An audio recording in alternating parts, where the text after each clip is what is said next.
You're listening to The Brand Compass, conversations to navigate your way to building a brand fit for purpose and poised for success. Here's your host, 𝗘𝗣𝗜𝗦. Hello there, my friend, and welcome back. Thank you for joining us today. If you are new to the show, I'm so pleased that you found me. And if you're a regular, you will already know that this is the place where we get into all the juicy topics that touch on the magical places where your brand meets the humans you serve. I'm 𝗘𝗣𝗜𝗦, your host on this conversational journey, and today I'm welcoming back a previous guest, Jackie Goddard. Now, if you've been listening consistently with each new episode, you would have been with me on a little behind the scenes journey to delivering my first talk on stage at an event in April. I engaged Jackie to work with me to prepare the talk and to help me enjoy it at the same time. Now, in episode 33, Jackie came on the show and we talked a bit about the importance of physically standing in front of your audience and being brave enough to take up the opportunity to do more of it. Now that I've done my bit to do that, I thought I'd bring Jackie back on and then we'd have an open discussion with her about what it was like to have a speaking coach so that you can get some insight into the process and in particular, Jackie's process. Sit back and listen to this conversation, but I want you to listen to it from two angles. So the first is obviously getting the insight into what this actually looks like to do this work and what a speaking coach actually does. But also, I want you to listen with your own hat on and think, okay, so what's my process then? How do I lead my client through their challenge to get to the other side? So you're a fly in the wall now and you can get some sparks of ideas of how you can better articulate your magical genius and how to explain that better to others. Okay, so I'm going to reintroduce Jackie if you haven't listened before, and then we'll jump into the episode. Jackie Goddard is a speaking coach and trainer who helps business owners, leaders, and authors to gain confidence delivering paid talks to share their knowledge and leverage their authority in their space. She is on a mission to empower yearning speakers to get excited about sharing their ideas, stories, and life lessons. She teaches her clients how to craft engaging talks, use their voice and breath better, and sharpen their overall performance skills. Jackie's got over 25 years of experience working in and around the performing arts as an actor, director, producer, and teacher, facilitating acting and voice workshops as well. Jackie is mum to one daughter in university and lives in the beautiful part of the UK on the edge of the New Forest. That's a very long introduction, but welcome, Jackie. Thank you. So now I know we've been on your LinkedIn live show speaking about speaking, and we've dipped into bits and pieces, right? But I think in this conversation, what I want to do is get to that meaty hands-on bit that I think people don't really realize that you do, or people who do speaking coaching actually do. And then maybe we can use my talk as a working example just to help our listeners maybe understand the process a bit more. Does that sound good? Yeah, certainly does. Good to be here. So before we do that, Jackie, maybe give us an overall context of those high-level steps that you kind of walk me and other clients through, and then we'll zoom in on the bit that we want to talk about today. Step one. Yeah, exactly. Get it all out of your head. So we kind of obviously discuss what the brief is, what you've been asked to do, the audience. Once we get all that out of the way, I just say before our first session together is get everything out of your head, put it onto a piece of paper, everything that you want to say. And you can do that in bullet points. It doesn't need to be a full essay. But invariably, I'll get a 2,000-word essay back. And then that's not the talk by any means. So that is done. It's just to get it out of the client's head so that I get an idea of what it is that their voices and how they want to speak and what they want to speak about.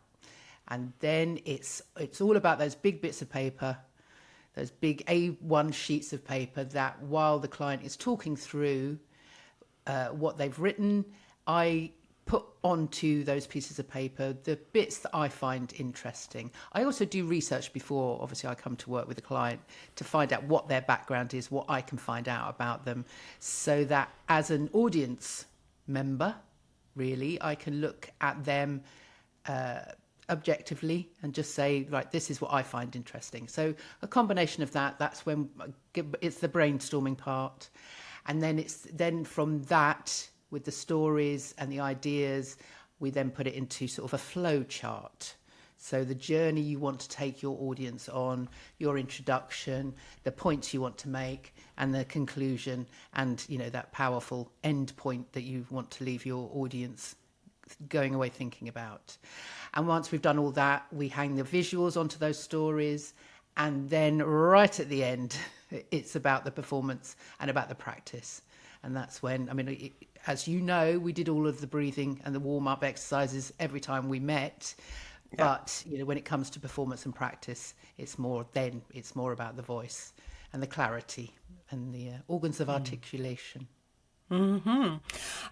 The bit that in the beginning, I think it's worth people just knowing, is that bit in the beginning. You also ask them about any experiences they've had before. So for me, what was really nice for you as a coach is you were trying to get a lay of the land with who you were dealing with. So it's not just about what they want to say and what's their message and blah, blah, blah, blah. What I liked is that you did that human temperature check in the beginning, though, just to understand where the person was actually, they were feeling about standing up in front of an audience. Had they done it before? What didn't they like? What did they like? And I think it's important to mention that, because that, I feel like, is how you then temperature checked for them at the end. Did we achieve what it was you wanted to achieve? Yes. Yeah. Absolutely. Because obviously lots of the people that I deal with mainly are the ones that are nervous or have had bad experiences before with speaking, which is generally why, if they have then been asked, as you were, to step on a stage, and you don't want to miss out on that opportunity, even though in a previous experience it didn't go well, you weren't happy with how you felt about it, then that's when people kind of generally think, right, well, I do need help with this. And then, so that is my job, obviously, in the research that I do. It's all about finding out who it is that, I mean, for me, the client is the audience. So when I talk to my clients, I say to them, it's always about the audience. Always find out who they are, how they feel, what they need. And that's exactly what I do when I start working with a client for myself. And I think that also makes you a really good coach, because you probably don't realize you're doing it because you do it so naturally now, but you ultimately then adjust the pace at which you're going to do the things, and what things or threads you'll pull on more than others, and dials and tweaks. But you do that naturally, so you almost won't even realize you're doing it. But it's worth people listening to know that it's not necessarily a cookie cutter approach. You've got a process and you know where you need to get to, but you know how to swim through that process in the best way for the client in front of you. Yeah. So that's worth saying as well. Thanks. So, yeah, you say I often don't even sort of think you about don't that, even realize it. No. So let's go back to my example of my talk. So once we established who the audience was, and obviously what the organizer, so in this case it was Mark Masters of You Are the Media, what he was looking for from my particular slot, and what the main message was that I wanted to get across, we then kind of jumped into, like you say, that first throw up version of everything coming out on paper, right? Do you want to describe what went on for you, like how you got me going in terms of pulling that content together, and then I could kind of chip in with what was going on for me.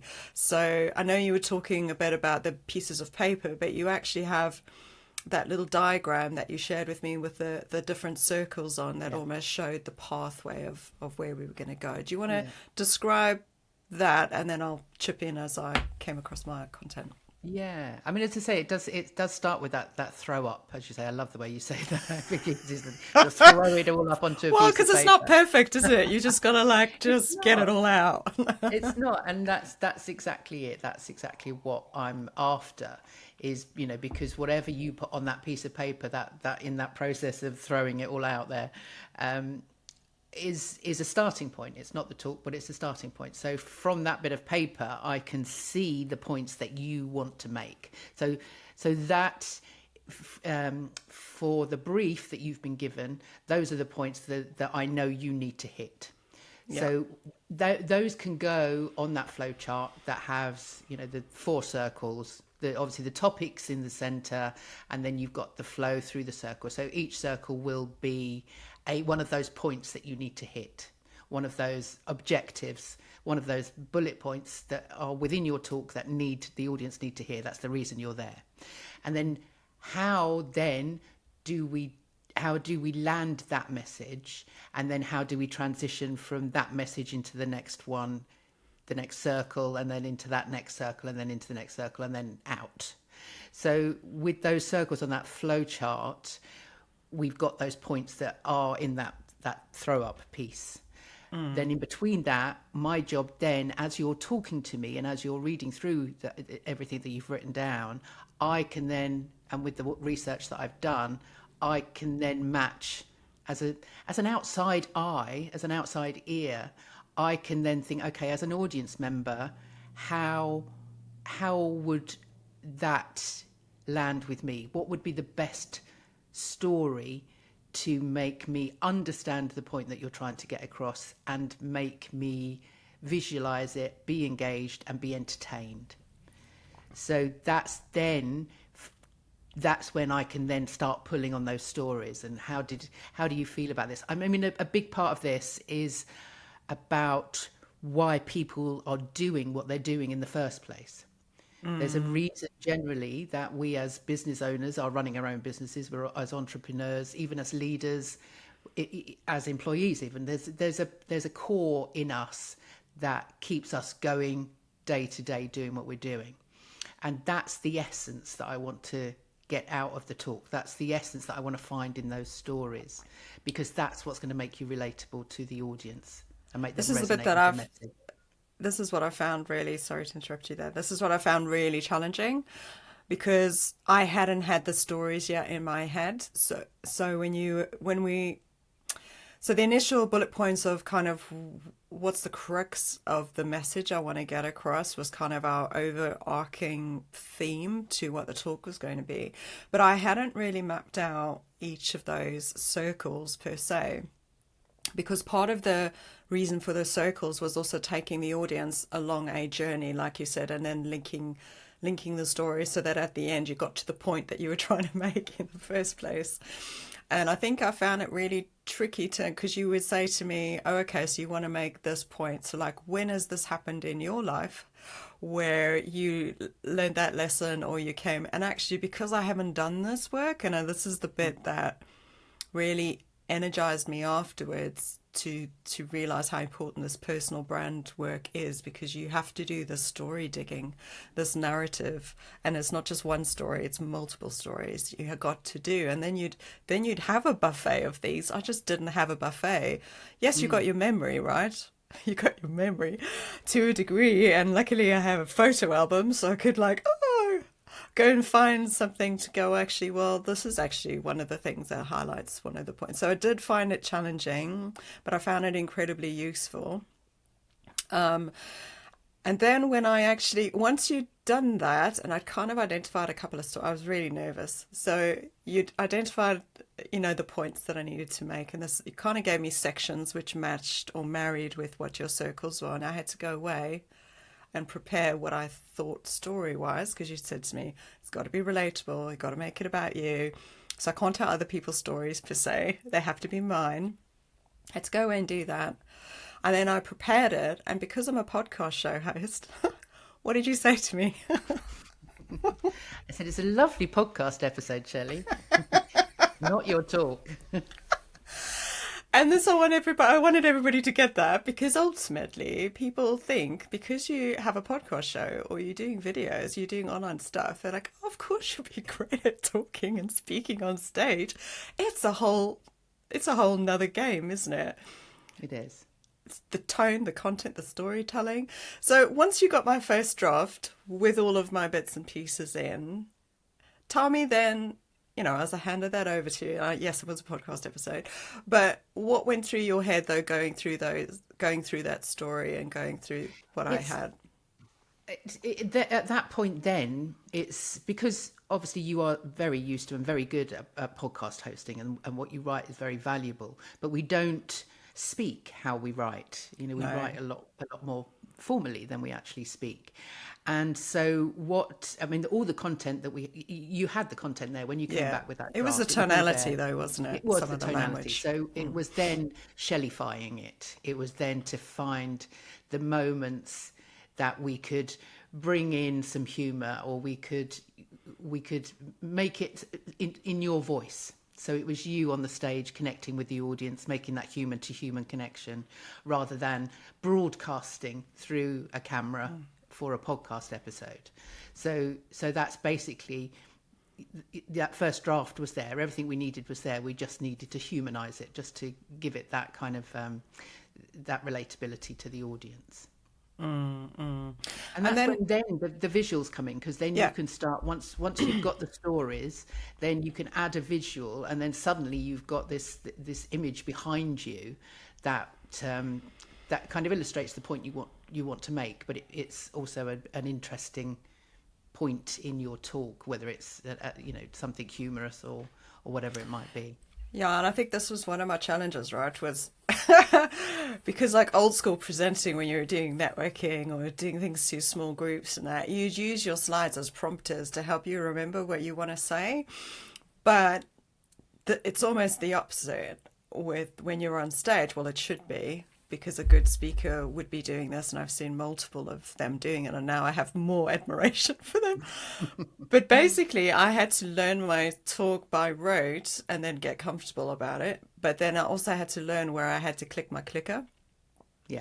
Because it wasn't a matter of the image would come up before to prompt me.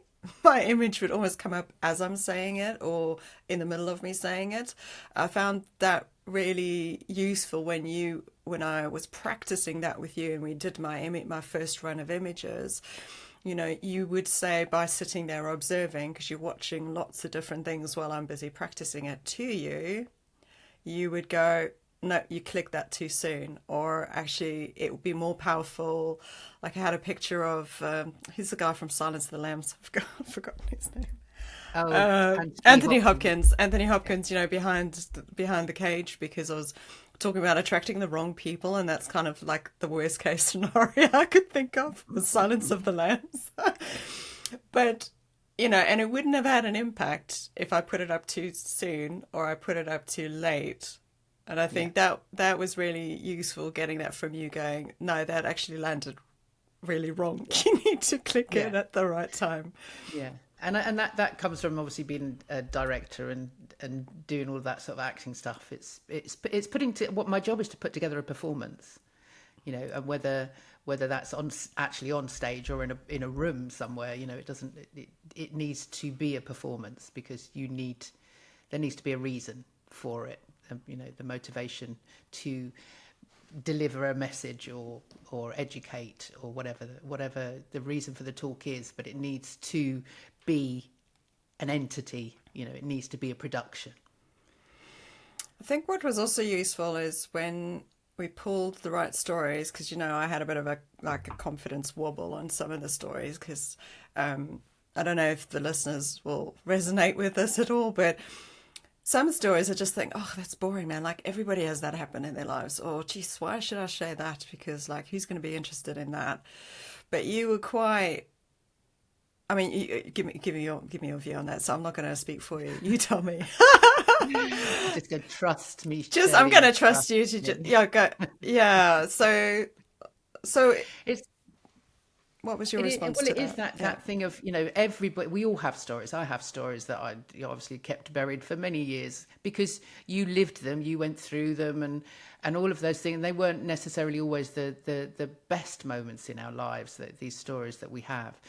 But they are so unique to us that everybody might have been through something, but they won't have been through or learned the lessons that you did. So until you speak them out loud, you have no idea. Now, I say to people, the idea isn't to, say, woe is me, look at, haven't I had an awful time, and it's be self-indulgent in that way. It's to really find the stories that you have learned from and you've learned that lesson from, because then when you tell them to that audience, they can then go, oh my God, that did happen to me. That has happened to me. And actually, I didn't look at it in that way. Shelley has taken this from this experience and made this of it. I could do that.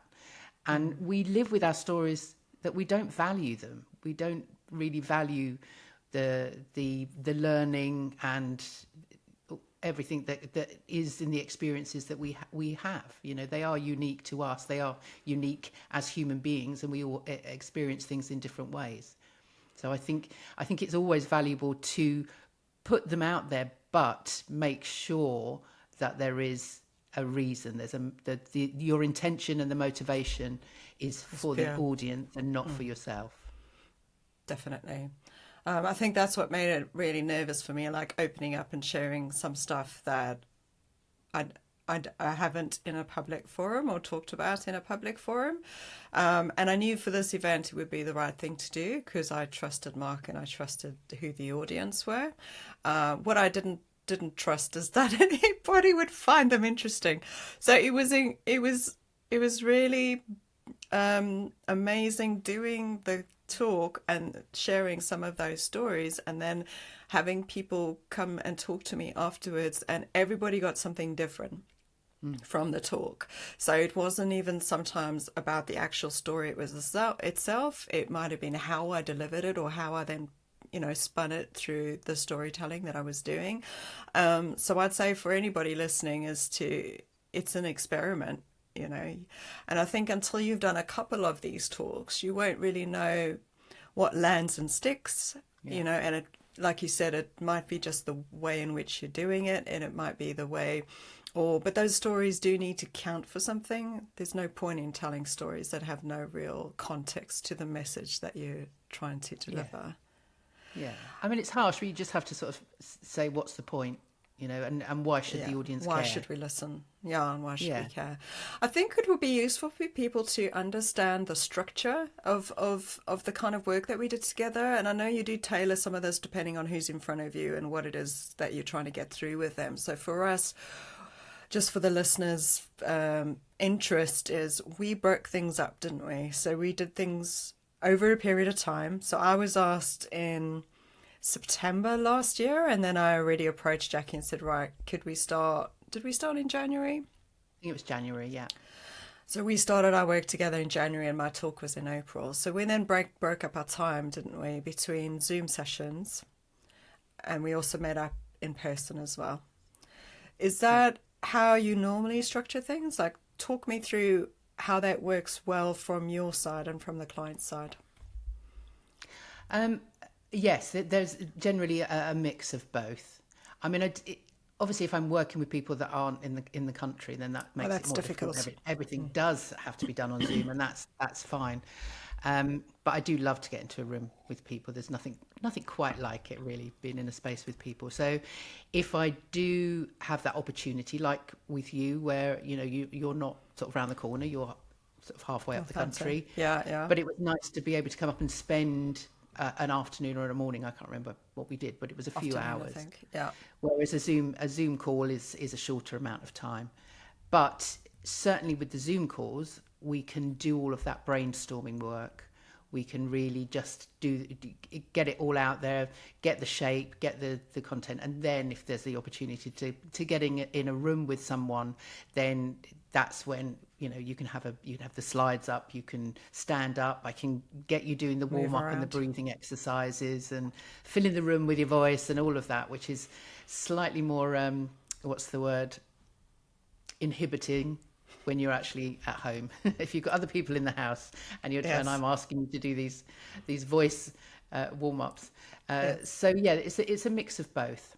And I do love, actually, and this goes back to, I used to take kids through Lambda exams. I don't know if you know what that is. Used to do speaking verse and prose with kids from age sort of 7 through to 17. And I always would go with them to the exam because I wanted to be there. Not obviously I wasn't in the exam room with them, but to run through, just to take away some of those nerves before they stepped into the room.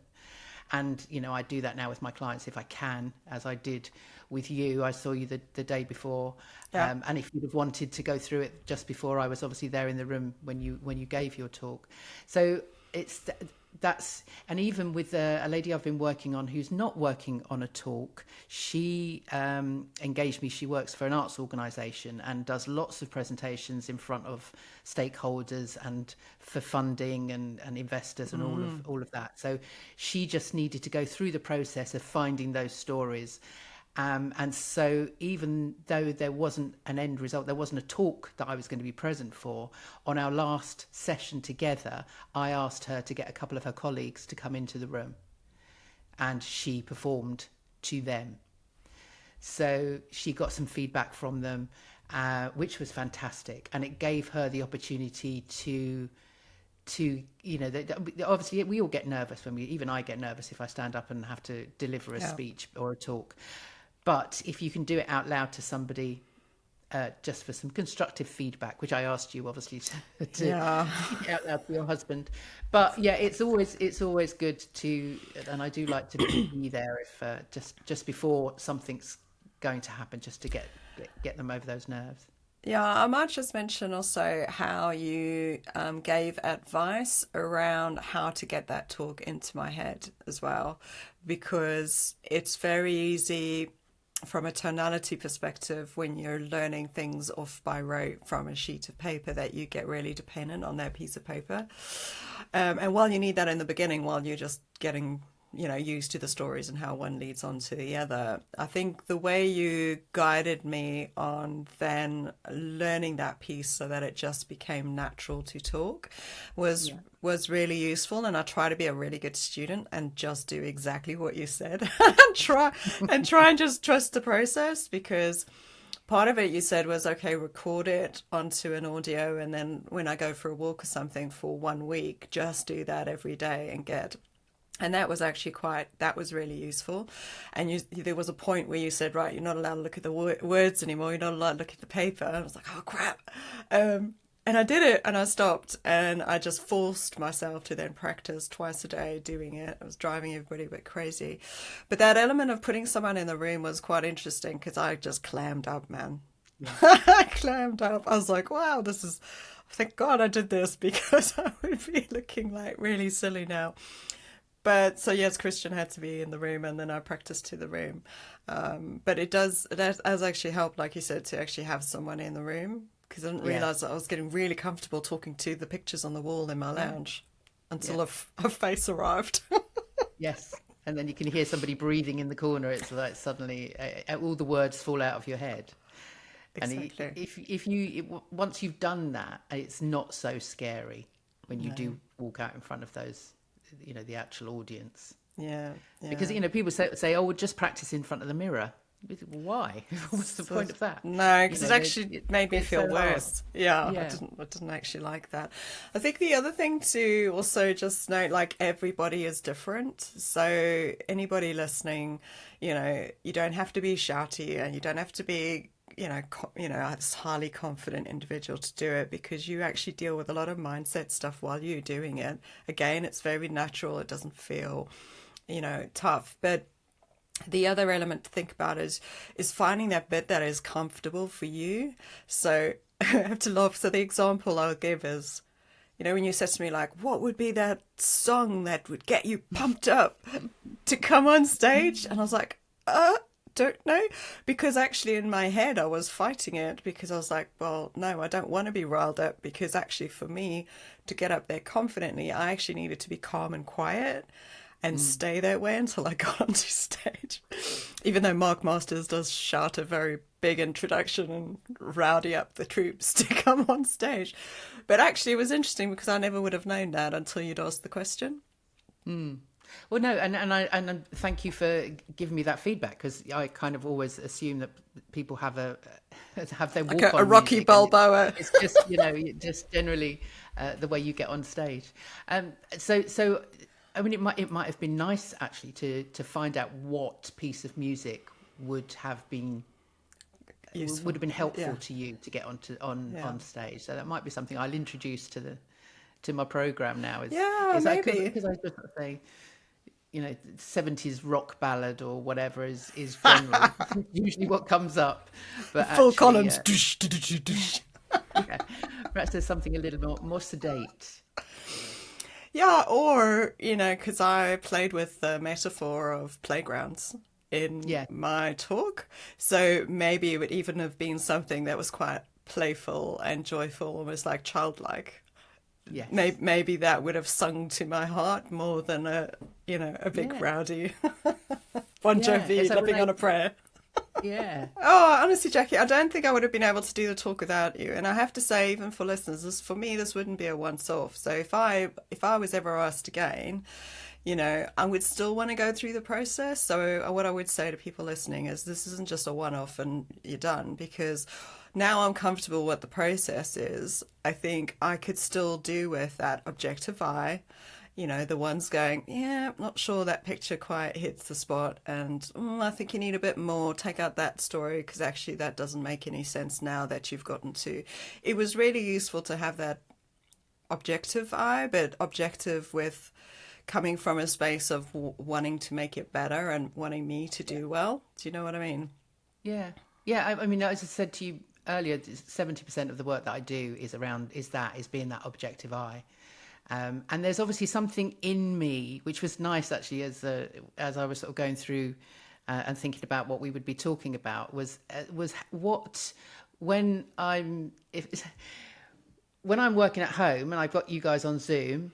I don't know if I showed you. You're on I put a garden table on my coffee table, and the laptop sits on that and points at the wall, and then the big bits of paper are on the wall. So while I'm writing out and listening to you behind me, in my head are these. It kind of, again, I suppose it's the director of putting a show together. There's images and words and stories, and I'm quite quiet as I'm doing that. I'm just writing, but. It's all playing out in your head. It's playing out. Yeah, I'm playing out your talk in my head, how it would sound to an audience. And that's when I kind of go, oh, I like that. Oh, no, that sounds good. And so as I write down, I write down what me as an audience member would take away. So it's not necessarily what you're saying, but it's the essence of what I think would make sort of interesting talk. Yes, definitely. Thank you for being you, Jackie. You're welcome. Thank you for being you, Shelley. Now, for anyone listening today who's really curious and they want to chat to you about maybe helping them with a talk, and their ears are all pricked up and they're curious, like, how can they get in touch with you? Well, LinkedIn is kind of where I live. So LinkedIn's always a good place to come and find me. Jackie Goddard, Power to Speak on LinkedIn. Mm-hmm. I do have Instagram. I think it's Power to Speak 9. But LinkedIn is where I sort of walk and play talk. more. Play more. Yeah, I do a live speaking about speaking, which you've been on the podcast, which is on tomorrow, and I've got the lovely Rebecca Leppard. Very coming on nice. to talk to me tomorrow. Those are Tuesdays at 4:00. Tuesdays at 4:00, and the website is powertospeak.co.uk, and all my services and the blogs, Things that you do. Yeah. Things that I do, everything's on there. Yeah, we'll pop it all in the show notes as well. Lovely. I do also have a free download that I've just